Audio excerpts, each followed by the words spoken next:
Against all odds, the Galactic Coalition's outpost Theta 9 hung in space like a forgotten ornament, its silver hull reflecting the light of 3 distant stars. Inside the command center, Lieutenant Maya Chen stood with her hands clasped behind her back, watching as the holographic display showed 5 Vraxian warships emerging from hyperspace. "They weren't supposed to be here for another 3 cycles," she muttered, brushing a strand of dark hair from her face. The neural implant at her temple pulsed blue as it processed tactical data. "Humans and their obsession with timetables," remarked Commander Zex, her Arcturian second-in-command. His translucent skin rippled with bioluminescent patterns expressing what Maya had learned to recognize as amusement. "The universe rarely consults our schedules before acting." Maya ignored the jab. After 2 years serving with alien species in the Coalition, she'd grown accustomed to their subtle disdain for humanity. The newcomers, the primitives, the unpredictables. Humans had only joined the Galactic Coalition 30 years ago, making them infants by cosmic standards. Most species had been spacefaring for millennia before Earth's first satellite left its atmosphere. "Alert all personnel," she ordered, her voice steady despite the rapid pounding of her heart. "Battle stations." The command center erupted into controlled chaos as the crew, a mix of 7 different species, moved with practiced precision.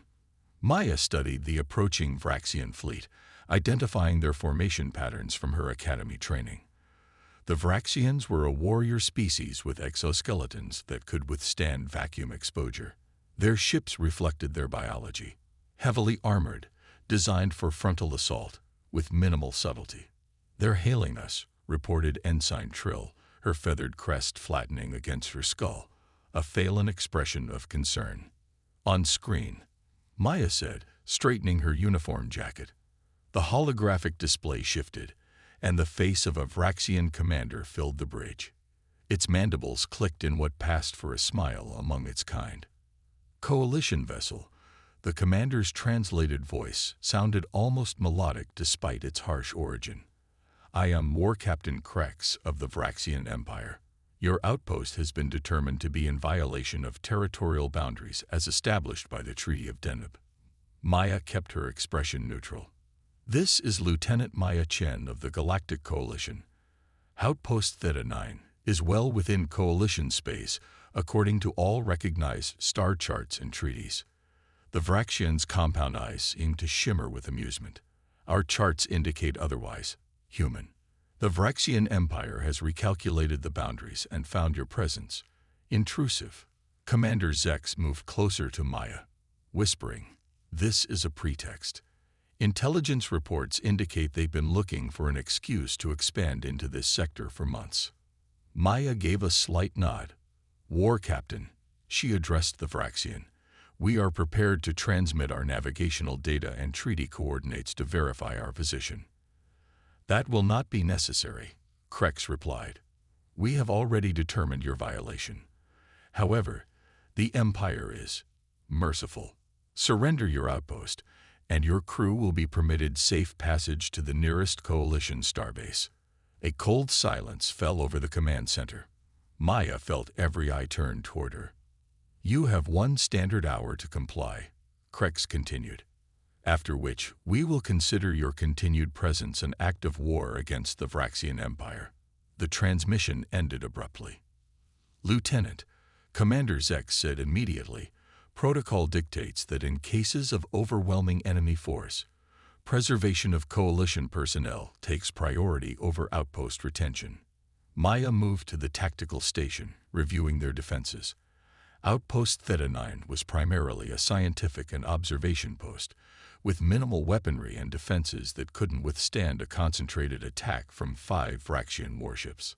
"Send a priority transmission to Coalition Command," she ordered. "Inform them of our situation and request immediate reinforcements." Ensign Trill's feathers drooped further. "The Vraxians are jamming our long-range communications, Lieutenant. We can't reach command." Maya suppressed a grimace. "Of course they were." Lieutenant Chen, the station's artificial intelligence, spoke, its voice calm and measured. "I have completed tactical analysis. Our defenses cannot withstand the Vraxian fleet for more than 17.3 minutes once engagement begins. Standard protocol recommends immediate evacuation and surrender of the outpost. Zex nodded in agreement. The AI is correct. We should begin evacuation procedures immediately. Maya stared at the tactical display, her mind racing. Theta 9 wasn't just any outpost. It contained 3 years of crucial scientific data on spatial anomalies that could revolutionize interstellar travel. More importantly, it sat at a strategic choke point that, if controlled by the Vraxians, would give them access to 3 coalition star systems. "No," she said finally. Commander Zex's skin flashed with patterns indicating surprise. "Lieutenant, with all due respect, we're not surrendering this outpost," Maya interrupted, turning to face her crew. "The Vraxians want this position because of its strategic value. If we abandon it, we're inviting them deeper into coalition space. Their force outnumbers our defensive capabilities by a factor of 7, Zex argued, his skin now pulsing with patterns of concern and frustration. "This isn't a matter of courage, Lieutenant. It's mathematics." Maya smiled, and several of the alien crew members shifted uncomfortably. They had all heard stories about human smiles, how they could mean anything from friendship to imminent violence. "Mathematics isn't the only factor in warfare, Commander," she said, moving to the central holographic display. "Computer, show me the composition of the Vraxian fleet." The AI complied, displaying detailed schematics of the 5 approaching warships. "Look here," Maya pointed to specific sections of the lead vessel. "Vraxian ships are designed for overwhelming frontal assault. Their lateral sensors have always been weaker. It's a blind spot they've never fully addressed because their typical enemies don't exploit it." "You're suggesting what exactly?" Zex asked, moving closer to study the display. "We cannot outgun them, Lieutenant." "No, but we can outthink them," Maya replied. She tapped her neural implant, downloading the station schematics directly to her mind's eye. "Vraxians think linearly. It's embedded in their culture and tactics. They expect us to either fight conventionally and lose or surrender." She turned to the rest of the command crew. "Ensign Trill, what's the status of our sensor buoys?" The Phelan officer checked her console. "We have 37 automated buoys deployed throughout the sector, Lieutenant." "Perfect." "And Chief Gorn," Maya addressed the station's Tellarite engineer, "how quickly can you reconfigure those buoys to emit false shield signatures?" The stocky engineer's eyes widened with understanding. "You want to create phantom defense platforms." His tusked mouth curved into what passed for a smile in his species. "It would take approximately 3 hours to reprogram and reposition them all." "We only have 1 hour," Maya reminded him. "Then I'll need every available technician," Gorn replied, already moving toward the door. "But it can be done." Maya nodded, then turned to the weapons officer, a Denobulian named Phlox. "I need you to reconfigure our point defense systems to focus entirely on their sensor arrays. We don't need to destroy their ships, just blind them temporarily." Commander Zex watched as Maya issued orders, his skin now displaying patterns of cautious interest. "Lieutenant, what you're proposing goes against standard coalition defensive doctrine." "Standard doctrine assumes standard situations," Maya replied. "But there's nothing standard about being outnumbered 5 to 1 with no reinforcements coming." She gestured to the tactical display. "The Vraxians expect us to behave according to coalition protocols, which means they expect us to surrender. Their battle computers will be programmed for conventional responses." She stepped closer to Zex, lowering her voice. "In my studies of Vraxian military history, I've noticed they struggle against opponents who don't follow expected patterns. Their rigid hierarchy and thought processes make it difficult for them to adapt quickly to unconventional tactics. And humans are nothing if not unconventional," Zex acknowledged, his skin now showing patterns that Maya recognized as reluctant admiration. "Exactly," Maya said with another smile.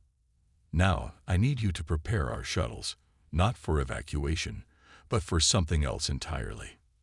As the crew dispersed to carry out her orders, Maya returned to the viewport, studying the approaching Vraxian vessels. She knew her plan was risky, possibly even reckless by coalition standards. If she failed, she would face a court-martial, if she survived at all.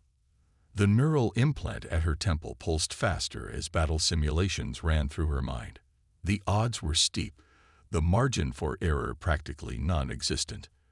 But throughout human history, some of the greatest victories had come when surrender seemed the only rational choice. "Lieutenant," the station's AI interrupted her thoughts. "War Captain Krex is hailing us again." Maya took a deep breath. "Put him through." The Vraxian commander's face appeared once more on the holographic display. "Your time is running short, human. Have you prepared your surrender?" Maya met his compound gaze steadily. "War Captain, I appreciate your offer, but I must decline. Outpost Theta 9 remains under Coalition protection and will not be surrendered." The Vraxian's mandibles clicked rapidly, their equivalent of laughter. "You have insufficient defensive capabilities to resist even one of my warships, let alone 5. Your stubbornness will only result in the unnecessary loss of your crew." "Perhaps," Maya replied calmly, "or perhaps you're underestimating what humans do when backed into a corner." Krex's mandibles stilled. "Your species' reputation for irrational behavior is well known, Lieutenant Chen. It does not change the outcome of this encounter." "We'll see," Maya said. "Chen out." She signaled for the transmission to end. As the Vraxian's image disappeared, Commander Zex approached her side. "The crew is implementing your strategy, but many are skeptical." "That's their right," Maya said, watching as the Vraxian ships moved into attack formation. "But they'll follow orders." "Yes," Zex agreed, his skin now glowing with a pattern Maya had never seen before. "That is what fascinates me about you humans. Even when presented with certain defeat, you refuse to accept it. It is simultaneously your most admirable and most frustrating quality." Maya checked the chronometer. 43 minutes remained before the Vraxian's deadline expired. "Commander," she said, her voice taking on a tone of determination that made several nearby crew members look up. "In human military history, we have a saying. The battle is not always to the strong, but to those who can adapt the fastest." Zex's translucent skin rippled in acknowledgement. "Then let us hope your human adaptability proves sufficient today, Lieutenant, because in exactly 43 minutes, we will discover whether your strategy represents brilliant innovation or a spectacular miscalculation." Maya nodded grimly, turning back to the tactical display. Either way, she knew one thing for certain. The Vraxians were about to learn that humans never surrender without a fight, and that sometimes the most dangerous opponent is the one who refuses to follow the expected rules of engagement. The unconventional defense. Maya stood in the center of Outpost Theta 9's engineering bay, surrounded by a flurry of activity. Chief Engineer Gorn bellowed orders to his team as they hastily reconfigured the sensor buoys, his tusked face contorted with concentration. The air was thick with tension and the sharp scent of overheated circuitry. "Status report," Maya demanded, checking the chronometer on her wrist. 27 minutes remained before the Vraxian deadline expired. "We've reprogrammed 23 buoys," Gorn replied, not looking up from his work. "Each one now emits the shield signature of a coalition defense platform. It won't hold up to detailed scrutiny, but it should confuse their initial scans." Maya nodded, turning to Ensign Kiva, a Triaxian communications specialist whose 6-fingered hands moved with blurring speed across the control interface. "Have you established the tight beam communication links between the buoys?" "Yes, Lieutenant," Kiva responded, her violet eyes blinking vertically. "The network is operational.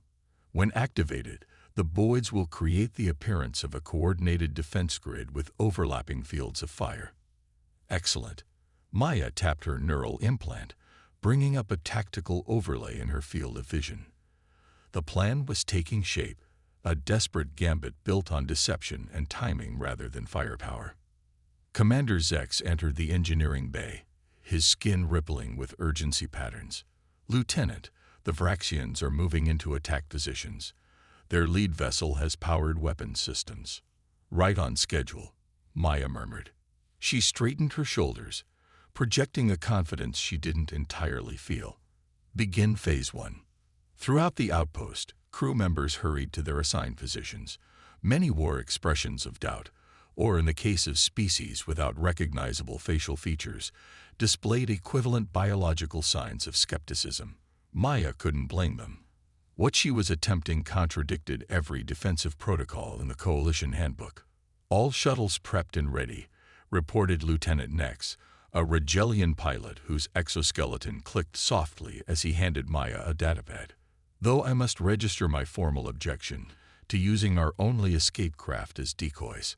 "Objection noted," Maya replied, signing the authorization without hesitation. "But those shuttles are worth more to us as part of this strategy than as an evacuation option that wouldn't get us far anyway." She looked up, meeting his compound eyes. "Sometimes, Lieutenant, the best escape route is through the enemy, not away from them." She turned back to Zex. "Commander, you have the bridge. I'll coordinate from the auxiliary control room near the sensor array." Zex's skin flashed with what Maya recognized as concern. "Lieutenant, protocol dictates that commanding officers remain at the main tactical station during combat operations. Protocol also dictates surrender in our current situation," Maya countered with a slight smile. "We're well beyond protocol now." Before Zex could argue further, the outpost's AI announced, "Vraxian communication incoming." "Put it through," Maya ordered, moving to the nearest display. War Captain Krex's face appeared, mandibles twitching with what Maya interpreted as impatience. "Your time has expired, Lieutenant Chen. What is your decision?" Maya squared her shoulders. "We maintain our position, War Captain. This outpost remains under Coalition authority." The Vraxian's compound eyes seemed to glitter. "Then you have chosen destruction. A curious choice for a species that claims to value life." "We value freedom more," Maya replied. "And we don't respond well to threats." "Your defiance is futile," Krex stated flatly. "You will be remembered as one who died unnecessarily." The transmission ended abruptly.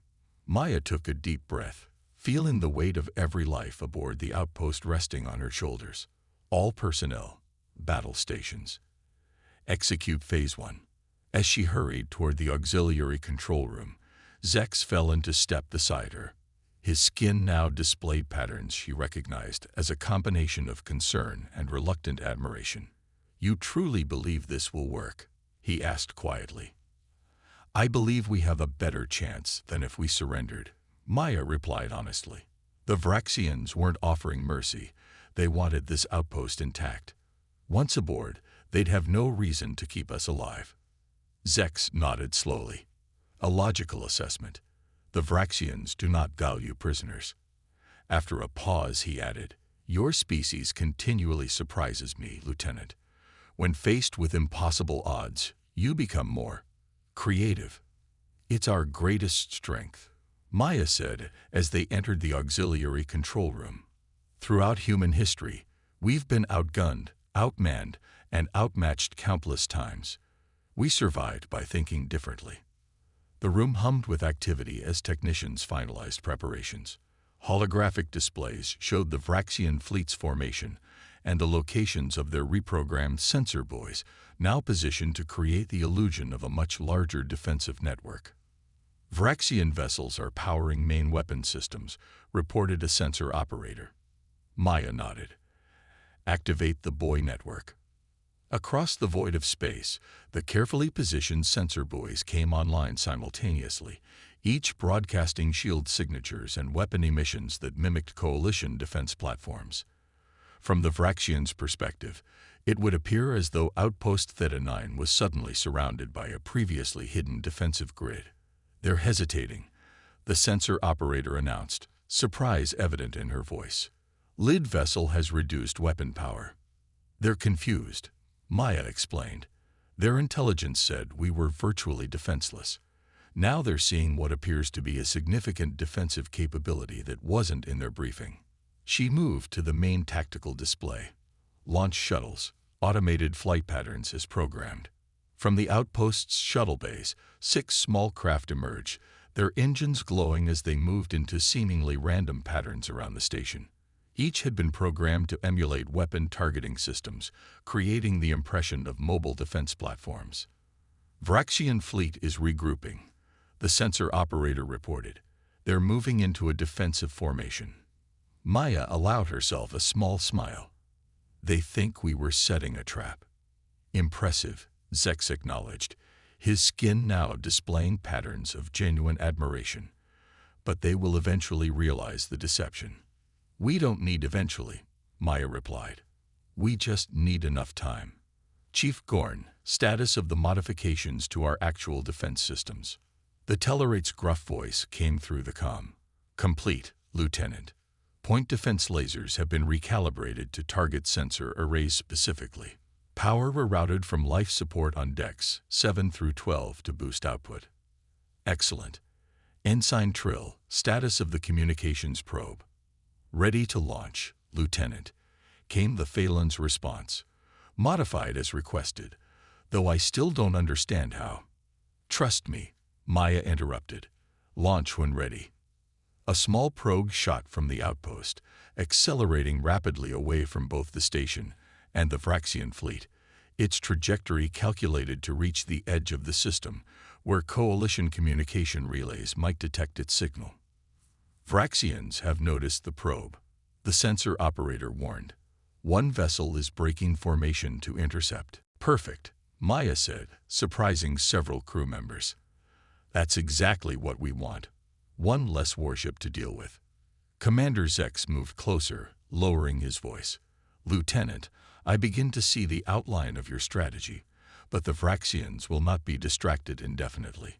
Our deception buys time, but to what end?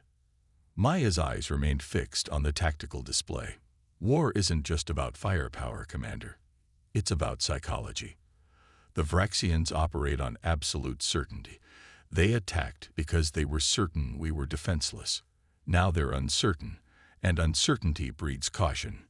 And while they're being cautious, we strike first, Maya said simply. Activate Phase 2. Throughout the outpost, carefully concealed devices came online, broadcasting specific electromagnetic frequencies into space, frequencies calibrated to the exact resonance of Vraxian sensor systems. Electronic Warfare Suite active, reported a technician, targeting their primary sensor arrays. On the tactical display, the Vraxian vessels' formations became erratic as their navigation and targeting systems received conflicting data. Their previously coordinated approach dissolved into individual ships attempting to maintain position while compensating for sensor malfunctions. They're experiencing significant targeting disruption, the sensor operator confirmed. Their forward sensor arrays are attempting to recalibrate.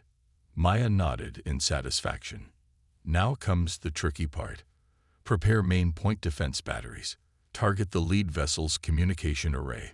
The outpost's modest defensive weapons, now enhanced by power diverted from non-essential systems, came online. Instead of attempting to damage the Vraxian warship's heavily armored hulls, an exercise in futility, they focused concentrated fire on the external communication systems of the lead vessel. Direct hit, announced the weapons officer. Their primary communication array is disabled. Now target their secondary array, Maya ordered, and maintain electronic disruption patterns. The command center fell into focused silence as the crew executed their orders with precision. Maya watched the tactical display intently, noting how the Vraxian fleet's coordinated movements continued to deteriorate as communication between ships became increasingly difficult. Lieutenant, Zex said quietly, they still outgun us significantly. Once they recalibrate their sensors, they won't get the chance, Maya interrupted. She turned to the communications officer. Broadcast on all frequencies, maximum power. Use the message we prepared. The officer nodded, initiating the transmission. Across all communication channels, a message began broadcasting in the Vraxian language. a message that appeared to originate from Coalition Fleet Command, announcing the imminent arrival of reinforcements. They can't verify the transmission's authenticity with their damaged communication systems, Maya explained to Zex, and our electronic warfare is flooding their backup systems with false readings that seem to confirm approaching vessels. Understanding dawned in Zex's expression, his skin displaying patterns of appreciation. You're creating the illusion of an impending trap. Exactly, Maya confirmed. Vraxians are conquerors, but they're also pragmatic. They won't sacrifice 5 warships on what now appears to be a heavily defended outpost with reinforcements incoming. The tension in the auxiliary control room was palpable as they watched the Vraxian fleet's response. For several agonizing moments, the enemy vessels maintained their positions, running scans and attempting to verify the conflicting information bombarding their systems. "Lieutenant," the sensor operator said suddenly, "the Vraxian vessels are powering down weapon systems. They're withdrawing." A collective breath of relief swept through the room, though Maya maintained her composure. "Maintain all countermeasures until they're beyond weapons range. Don't give them any reason to doubt their decision." Slowly, the 5 Vraxian warships turned away from Outpost Theta 9, accelerating toward the edge of the system. Only when they jumped to hyperspace did Maya finally allow her shoulders to relax. "Stand down from battle stations," she ordered. "Well done, everyone." As the crew erupted into celebrations, Commander Zex approached Maya, his skin now displaying the bioluminescent pattern she had come to recognize as profound respect. That, he said simply, was not in any Coalition tactical manual. Maya smiled, feeling the adrenaline that had sustained her finally beginning to ebb. No, it wasn't. It was from an ancient human military text, Sun Tzu's The Art of War. "The supreme art of war is to subdue the enemy without fighting." "Your species continues to surprise," Zex admitted. "When communications are restored, I will personally recommend commendation for your actions today." Before Maya could respond, Chief Engineer Gorn's voice came over the comm system, urgent and alarmed. "Lieutenant Chen, the Vraxians deployed something before they left. Some kind of automated probe. It's attached itself to our outer hull, near the main power conduits." Maya's momentary relief vanished instantly. Analysis. It's some kind of quantum signature device," Gorn replied, his voice tense. "It's synchronizing with our shield frequency." Maya's blood ran cold as she realized the implications. "They're coming back," she said, meeting Zex's eyes.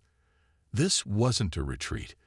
It was a tactical withdrawal to regroup once they have our exact shield modulation." The brief celebration in the control room died instantly, replaced by renewed tension. "How long?" Maya asked sharply. Based on their departure vector and speed, the sensor operator calculated they could return with a fully coordinated attack plan in approximately 3 hours. Maya nodded grimly. "Then we have 3 hours to prepare our next move." She turned to face her crew, her expression resolute. "They think they've outsmarted us, found a way to counter our defenses. But they've made one critical mistake." "What's that?" Zex asked. Maya's lips curved into a determined smile. "They still don't understand who they're dealing with. Humans don't just defend. We counterattack. And that's exactly what they won't be expecting." As her words registered with the crew, Maya saw something new in their expressions, not just respect, but the beginnings of belief. Against all odds, they had survived the first encounter. Now they would prepare for the next phase, taking the fight directly to the enemy. The counterattack. 2 hours and 17 minutes remained before the Vraxians' expected return when Maya gathered her senior staff in Outpost Theta 9's tactical planning room. Holographic projections of the Vraxian warships rotated above the central table, their specifications and known capabilities displayed in Coalition standard notation. "The quantum signature device they attached to our hull can't be removed without triggering its self-destruct mechanism," Chief Engineer Gorn reported, his tusked face grim. "It's already mapped our shield frequencies and defensive capabilities. When they return, they'll be able to bypass our shields entirely. Maya nodded, studying the holographic display intently. Then we need to make sure they don't get the chance to use that information. Commander Zex's translucent skin rippled with patterns indicating skepticism. Lieutenant, with all due respect, we barely survived their first assault. Now they'll return better prepared and aware of our deceptions. Which is why we won't be here when they arrive, Maya replied calmly. A stunned silence fell over the room. Ensign Trill's feathered crest rose in confusion. Evacuation. But you said yourself the shuttles wouldn't get far. Not evacuation, Maya corrected. Infiltration. She manipulated the holographic display, zooming in on the lead Vraxian warship. While they're preparing to attack us, we'll be boarding their command vessel. The statement was met with disbelief. Chief Security Officer Vorel, a Caitian whose feline features usually remained impassive, couldn't suppress a hiss of surprise. That's impossible. Their ships are heavily guarded, and our shuttles would be detected immediately. Not if we don't use shuttles, Maya countered. She gestured to Chief Gorn. Show them. The Tellarite engineer manipulated the controls, and a new hologram appeared. A schematic of what appeared to be large, cylindrical objects. Cargo torpedoes, Gorn explained, his gruff voice containing a note of reluctant admiration. Modified from our sensor probes. Just large enough to hold one person each in a survival cocoon. No propulsion system, no life support beyond the basics.